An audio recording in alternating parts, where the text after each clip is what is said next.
As the global pandemic continues, along with coronavirus itself, another thing that's spreading is misleading information. For example, fake health warnings or speculation over the action that governments may or may not take. So with that in mind, BBC journalist Zeinab Badawi shares her top tips on information hygiene and how the facts you can get hold of are 100% reliable. In the midst of the coronavirus pandemic, passing on information can feel like one way we can support our families and friends. Here at the BBC, we are working very hard to make sure that everything we broadcast and publish is accurate and up to date. But there is a whole load of information out there that isn't. And misinformation can spread fast.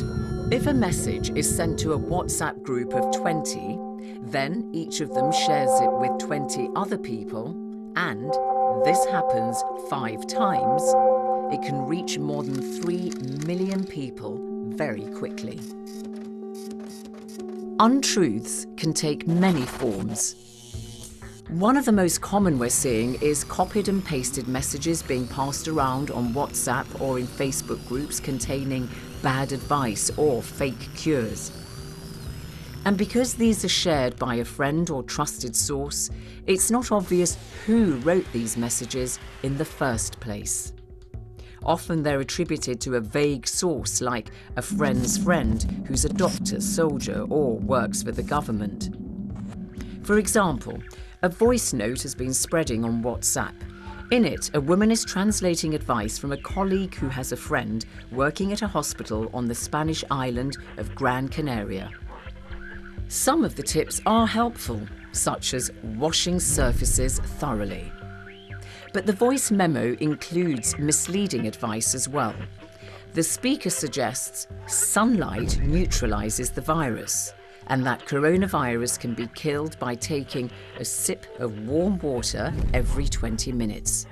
There is no scientific basis for either of these claims. If you're not sure the whole post is true, it might do more harm than good to share it. And if the source isn't easily identifiable or the story hasn't been reported elsewhere, then it really is worth being skeptical about it.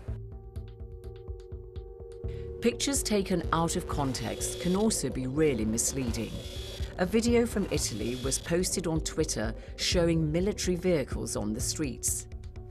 There were rumours they were responding to coronavirus riots. In fact, they were returning from routine exercises that had nothing to do with the outbreak. Some of us may share information with our friends as a joke or to lighten their mood. But even if they don't take it seriously, others might. For example, a claim that lions were released in Russia to patrol the streets was taken seriously by some. It was not true. We all want to share news that we think will help others, but before you do, follow these steps. Has the story been reported anywhere else? Is it from a reliable source? Has the photo or image been taken out of context? If you're not sure, then maybe it's fake. And you can stop that information from doing harm by not sharing it any further. If you want to check medical advice, go on the World Health Organization website. And if you feel that a story isn't real, you can always look to a reliable source like the BBC.